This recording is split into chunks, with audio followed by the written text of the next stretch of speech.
सत श्री अकाल, welcome to Bluebird overseas. मैं हूं Jitendra Singh. Australia tourist visa की जो आज की डेट में अपडेट है, कितना प्रोसेस टाइम चल रहा है और ट्रेंड क्या है, वीज़ाज़ आ रहे हैं या नहीं आ रहे, तो आज की वीडियो में हम इसी पे बात करने वाले हैं। यदि आप वीज़ा अप्लाई करने के बारे में सोच रहे हैं तो ये वीडियो एंड तक जरूर देखें, क्योंकि इसमें आपको काफ़ी ऐसी इन्फॉर्मेशन मिलेंगी जो आपकी हेल्प करेंगी वीज़ाज़ लेने में भी, और आपको अपडेट भी देंगी वीज़ाज़ के बारे में। ऑस्ट्रेलिया टूरिस्ट वीज़ा का आज की डेट में जो प्रोसेस टाइम चल रहा है वो काफ़ी फास्ट हो चुका है पहले से। यदि आप अप्लाई करने के बारे में सोच रहे हैं तो ध्यान रखिए कि आपका जो ट्रैवल प्लान है वो बहुत ज़्यादा दूर का भी ना हो, क्योंकि प्रोसेस काफ़ी फास्ट है। तो अभी आप वीज़ा अप्लाई करते हैं तो जिस दिन आपकी फ़ाइल लॉन्च होती है उसके बाद आपका वीज़ा आ सकता है। तो आपका ट्रैवल प्लान जो है मैक्सिमम 3 महीने या 4 महीने आगे का होना चाहिए, इससे ज़्यादा ना हो। क्योंकि पहले जो था कि ट्रैवल प्लान हम 4 से 5 महीने आगे भी रख रहे थे, क्योंकि वीज़ा रिज़ल्ट 1 से 2 महीने बाद आ रहा था। उस केस में काफ़ी लोगों ने ट्रैवल प्लान बहुत आगे रखा था और वो बिल्कुल ठीक भी था, क्योंकि वीज़ा लेट आ रहे थे तो उस टाइम उस चीज़ का एक बेनिफिट मिल रहा था। बट आज की डेट में वीज़ा काफ़ी फास्ट है, यानी आप वीज़ा अप्लाई करने जा रहे हैं तो जिस दिन लॉन्च करेंगे उसके बाद विद इन 10 to 15 डेज़ के बीच में आपको वीज़ा रिज़ल्ट मिल जाएगा। जो भी रिज़ल्ट होगा, चाहे वीज़ा चाहे रिफ्यूज़ल है, वो आपको 10 to 15 डेज़ में ही मिल जाएगी। बट आप जब ट्रैवल प्लान है यदि बहुत लंबा आगे रखते हैं तो आपका वीज़ा रिफ्यूज़ हो सकता है।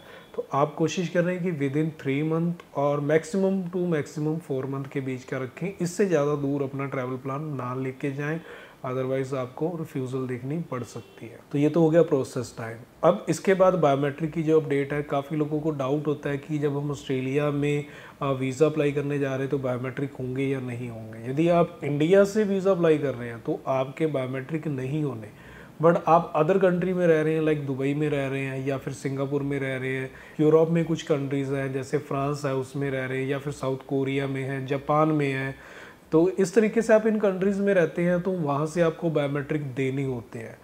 बट आप इंडिया से अप्लाई कर रहे हैं तो आपके बायोमेट्रिक नहीं होने, आपके डायरेक्ट वीज़ा ही आने वाला है। तो इसके बाद मेडिकल की भी एक अपडेट होती है कि ऑस्ट्रेलिया में मेडिकल होता है या नहीं होता। तो ऑस्ट्रेलिया में यदि आप visa up to 3 month select करके अप्लाई कर रहे हैं, यानी आप 3 महीने के लिए अप्लाई कर रहे हैं, तो आपका मेडिकल नहीं होना। यदि आप 6 महीने के लिए अप्लाई कर रहे हो तो आपका आज जो मेडिकल है हो सकता है। अब यहाँ पे डाउट है, यदि मैं हम 3 महीने के लिए अप्लाई करेंगे क्या वीज़ा 3 महीने का ही आएगा? ऐसा नहीं है। यदि आप अप टू 3 मंथ के लिए अप्लाई करते हैं उसका मतलब ये है कि आप 3 महीने से ज़्यादा वहाँ नहीं रहना चाहते।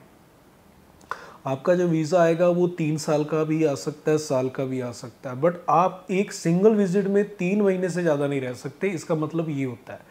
तो आप 3 महीने के लिए बहुत होते हैं जब आप ट्रैवल कर रहे हैं, तो 3 महीने से ज़्यादा भी यदि आप रहना चाहते हैं तो उसका एक आपको सॉलिड रीज़न देना होगा कि आप इतना लंबा वीज़ा चाहते क्यों हैं। क्योंकि यदि आप जॉब कर रहे हैं तो इतनी लंबी छुट्टी नहीं मिल सकती, बिजनेस कर रहे हैं तो इतना टाइम आप बिजनेस को छोड़ के भी दूसरी कंट्री में नहीं रह सकते। तो एक सॉलिड रीज़न होना चाहिए आपके पास लंबा वीज़ा लेने के लिए। तो सही रहता है कि आप अप टू 3 मंथ सेलेक्ट करें। उस केस में आपका मेडिकल नहीं होना, आपको मेडिकल नहीं करवाना पड़ेगा।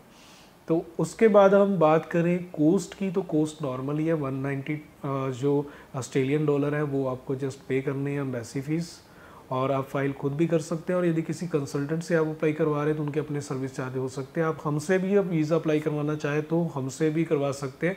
हमारे पास एक्सपर्ट टीम है ऑस्ट्रेलिया के लिए, तो हम आपका वीज़ा अप्लाई कर सकते हैं।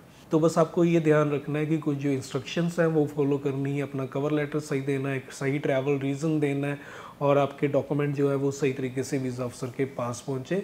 इस तरीके से आप सारा कंप्लीट प्रोसेस करेंगे तो वीज़ा के चांस आपके अच्छे रहेंगे। तो ये थी कुछ इन्फॉर्मेशन जो ऑस्ट्रेलिया टूरिस्ट वीज़ा से रिलेटेड थी, प्रोसेस के बारे में स्पेशली। तो मिलते हैं फिर एक नई वीडियो में नई इन्फॉर्मेशन के साथ। तब तक के लिए सत श्री अकाल।